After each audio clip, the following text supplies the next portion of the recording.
మీ ఇంటికాడ నుంచి కాలం ఎంత ఉంటుంది?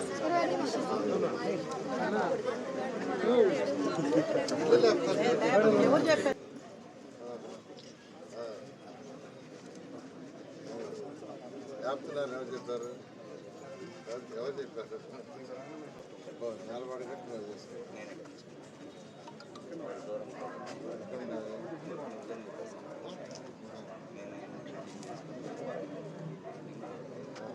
చెప్పాను వ్యవహారాలు సీఎం వర్కౌట్ చేస్తామన్నారు.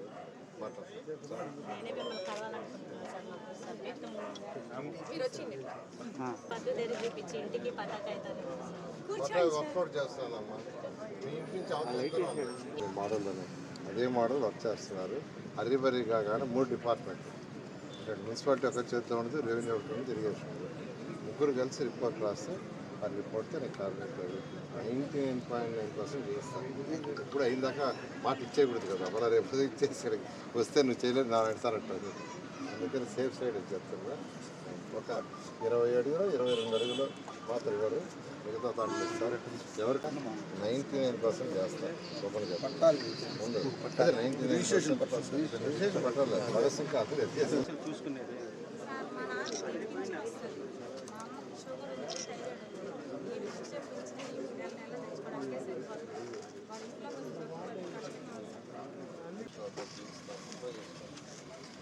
పట్టాలు మాకు పట్టాలు చేస్తాను. దాని మీద చెప్పాను కరెక్ట్.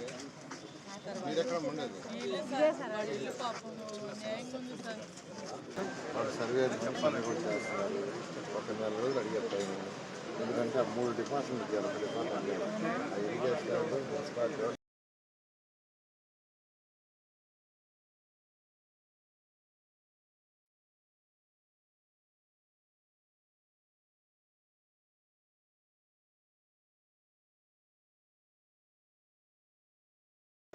ఎవరెక్కడ ఉన్నారో ఆ ఏరియా వరకు పట్టాలి.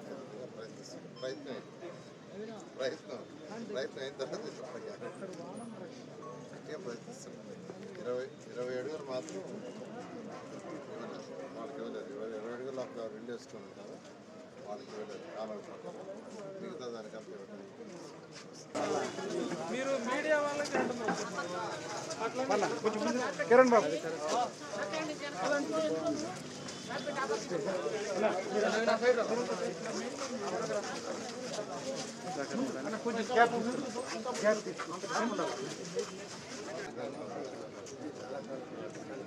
ఏడుండే వాళ్ళం కూడా ఉండకూడదా?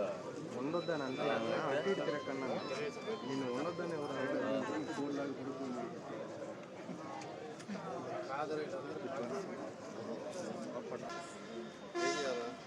పైపన్నా లోపలికి పెట్టండి, లేదంటే తిని పూర్తి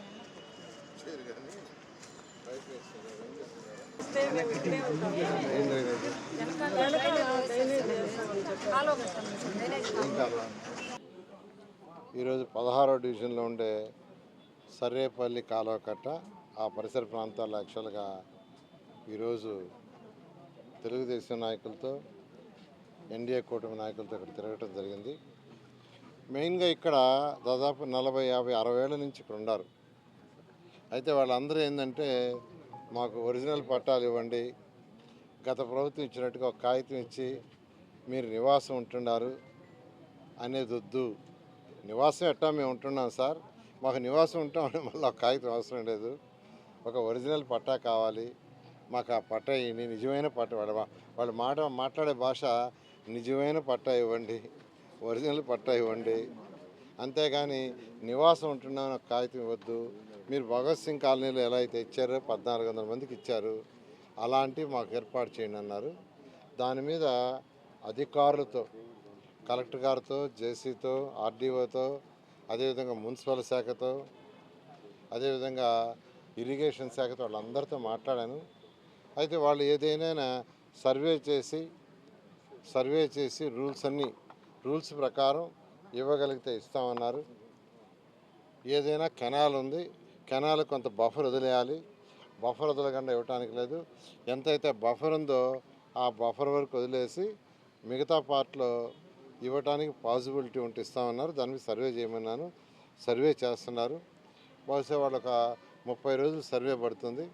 30 రోజులు అయిన తర్వాత దీన్ని మళ్ళా అటు ఇరిగేషన్ అధికారులతో, అటు మున్సిపల్ శాఖతో మరియు రెవెన్యూ ముగ్గురితో కూర్చొని డిస్కస్ చేసి ఏమాత్రం రూల్స్కి వ్యతిరేకంగా కాకుండా రూల్స్ లోపల ఏమాత్రం పాసిబిలిటీ ఉన్నా ఇస్తానని ఇక్కడున్న ఎవరైతే ఉండారో స్థానికులకు చెప్పడం జరిగింది. ఎందుకంటే లాస్ట్ టైం ఎలక్షన్ వచ్చినప్పుడు వాళ్ళు అడిగారు, ఎలక్షన్ అప్పుడు కూడా అడిగారు. నేను ఒకటే చెప్పా, ప్రభుత్వం వచ్చిన తర్వాత నేను ఖచ్చితంగా సర్వే చేయించి స్టడీ చేసి ఎలా ఇవ్వాలో చేస్తానని చెప్పాను. దానికి తగ్గట్టుగానే ఈ యొక్క ఏర్పాట్లు చేసేదానికి ఇక్కడికి రమ్మని యాక్చువల్గా రిక్వెస్ట్ చేసి వచ్చాను. ఖచ్చితంగా ఇవ్వటానికి పాసిబిలిటీ అంటే 100% ఇవ్వడం జరుగుతుంది. Okay, thank you. ఆహార దీక్ష తీసేది అది కాదు.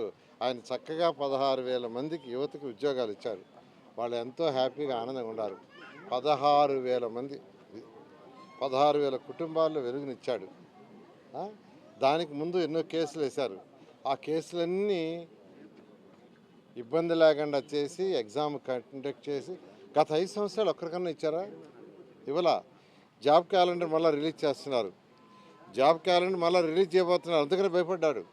వాళ్ళు ఎందుకు భయపడుతున్నారంటే లాస్ట్ ఇయర్ ఇచ్చేశాడు, మళ్ళీ జాబ్ క్యాలెండర్ రిలీజ్ చేస్తున్నారు, మళ్ళీ ఉద్యోగాలు ఇస్తారు. అటు పోలీసు వాళ్ళకి కావచ్చు, డిఫరెంట్ డిపార్ట్మెంట్లకు కావచ్చు, ఎడ్యుకేషన్ కావచ్చు. ఇలా ఇచ్చుకుంటా పోతే వైసీపీ వాళ్ళు మనం చీకొడతారు ప్రజలు అనే దాంతో ఆయన రిజైన్ చేయాలంటున్నారు. అది అసలు మీనింగ్లెస్. అందరూ తిడుతున్నారు. 16,000 మందికి ఉద్యోగాలు ఇస్తే 16,000 కుటుంబాల్లో చక్కగా వాళ్ళకి ఏర్పాటు చేస్తే, ప్రభుత్వం గవర్నమెంట్ ఉద్యోగం ఇస్తే, ఎగ్జామ్ పెట్టి చక్కగా చేస్తే, కోర్టు కేసులన్నీ పక్కన పెట్టి చేస్తే ఈరోజు వాళ్ళు చేయటం దారుణం. ప్రజలన్నీ గమనిస్తున్నారు. వాళ్ళే బుద్ధి చెప్తారు. చాలా